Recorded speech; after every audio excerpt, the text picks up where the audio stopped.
स्वागत है आप सभी दोस्तों का एक बार फिर से हमारे स्मार्ट न्यूज़ चैनल पर। आज के एक गंभीर समाचार के साथ मैं आपके बीच हाजिर हुआ हूँ, क्योंकि पता नहीं मुझे कि आपके नेशनल लेवल के जो मीडिया है अब तक ये खबर आपको पहुँचाई कि नहीं, लेकिन मैं एक स्मॉल स्क्रीन मीडिया होने के नाते आप तक ये खबर पहुँचाना चाहता हूँ कि एक महाराष्ट्र के दर्दनाक हादसा उभर के आई है। महाराष्ट्र के औरंगाबाद जिला की एक घटना है कि जब कुछ प्रवासी मजदूर महाराष्ट्र से पैदल चलकर मध्य प्रदेश आ रहे थे, इसी बीच औरंगाबाद में उनकी एक मालगाड़ी एक रेल हादसे में 16 मजदूरों की जान चली गई। वाकई में एक चिंता का विषय है।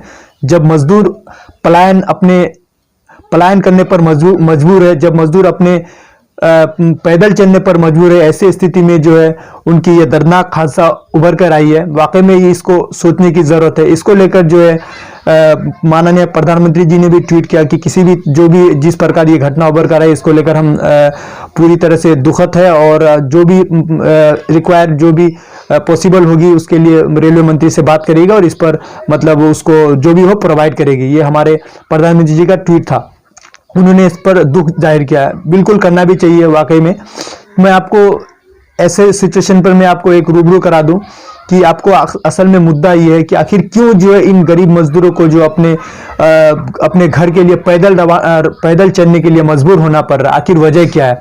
मैं आपको बता दूं कि जब आप किसी के लिए जो है जहाज खोलते हैं, जहाज का उड़ान भरते हैं, किसी के लिए स्पेशल ट्रेनें चलाते हैं, तो आपकी ध्यान कम से कम चंद ही मिनट के लिए क्यों ना सही इन गरीब मजदूरों के ऊपर जाना चाहिए, जो आपके स्क्रीन पर मैं दिखा रहा हूं आपको। देखिए, ये वो मजदूर है जिनकी बदौलत मुंबई आज महानगर बना है। ये वो मजदूर है जिनके बदौलत कलकत्ता आज इतनी बड़ी शहर बना है। ये वो मजदूर है जिनके बदौलत दिल्ली आज दिल्ली बना है।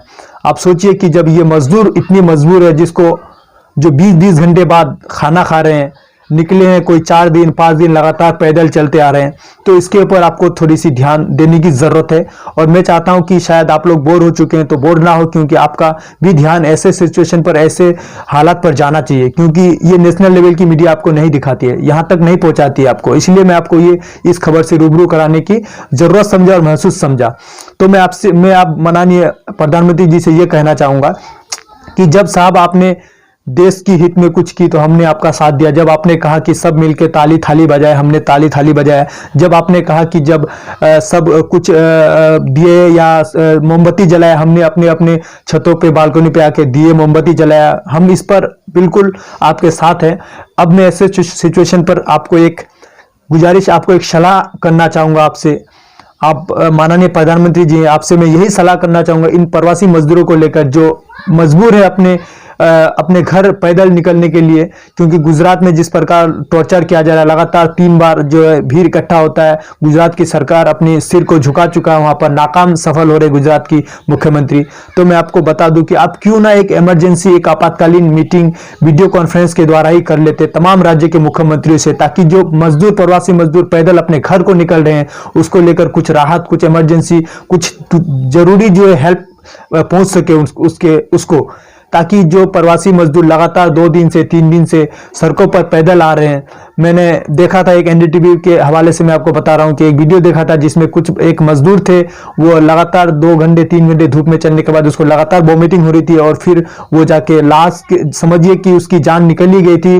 और 2 घंटे या 3 घंटे चलने के बाद वो 1 दिन पूरा वहां पर जो है लेटे हुए थे और कोई इमरजेंसी हालात, कोई उसको हेल्प कुछ नहीं मिल रहा था, ना मेडिकल किसी पॉलिटिकल पार्टी के थ्रू से, ना कोई गवर्नमेंट किसी के थ्रू से। तो ये आपको मैं बता दूं, आप क्यों ना तमाम राज्य के मुख्यमंत्री से एक अहम बैठक करते हैं जिसमें उन मजदूरों के लिए कुछ उपाय हो सके, क्योंकि ये वो मजदूर है साहब जिसके वजह से जो है आज फैक्ट्री बड़े लोग खाना खा पाते हैं। आज मुंबई में इतने बड़े फैक्ट्रीज चलते हैं, तो इन्हीं मजदूरों के लिए आपको कम से कम 2 मिनट के ही सही, आपको 2 मिनट निकाल के सोचने की जरूरत है। आप तमाम लोगों से मेरी ये दरख्वास्त है कि प्रधानमंत्री जी से इसको लेकर आप सवाल करें और इसको लेकर आप प्रधानमंत्री जी से एक ट्वीट या एक मैसेज जरूर प्रधानमंत्री जी तक पहुंचाए। अब मैं आपको रुख करा दूं कि हमारे बिहार के बहुत सारे काफ़ी मजदूर जो दूसरे प्रवासियों में फंसे थे, उसके लिए महाराष्ट्र से जो आए गए स्पेशल ट्रेन के जरिए आए हैं। आज एक ट्रेन आ रही है, वो भी दानापुर शायद शाम तक पहुंच जाएगी। ऐसे में आपको मैं बता दूं, दिल्ली में भी इसी प्रकार कुछ हालात है। दिल्ली से भी अब तक एक ट्रेन नहीं चली है। करीब 10 लाख के आसपास प्रवासी मजदूर दिल्ली एनसीआर में है। उसको लेकर जो है पूरी टेंशन है सरकार को कि आखिर क्या है, लोग इतने मजबूर आखिर क्यों हो रहे, क्योंकि किसी के पास सरकारी राहत पहुंच रही है, किसी के पास नहीं। किसी को 2 वक्त की खाना मिल रही है तो किसी को 1 वक्त की खाना नहीं। तो ये वो तमाम चीज़ें जिनके ऊपर सरकार को थोड़ी सी गौर करने की ज़रूरत है।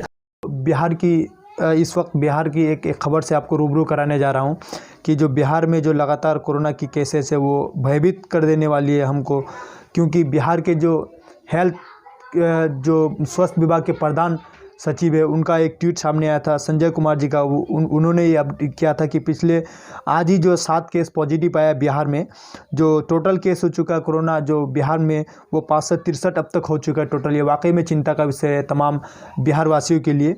तो इस प्रकार मैं आपको बता दूं, कटिहार में एक और नया पॉजिटिव जो केस मिला है। अब तक कटिहार डिस्ट्रिक्ट में टोटल जो केस हो चुका है 11 केस हो चुका है।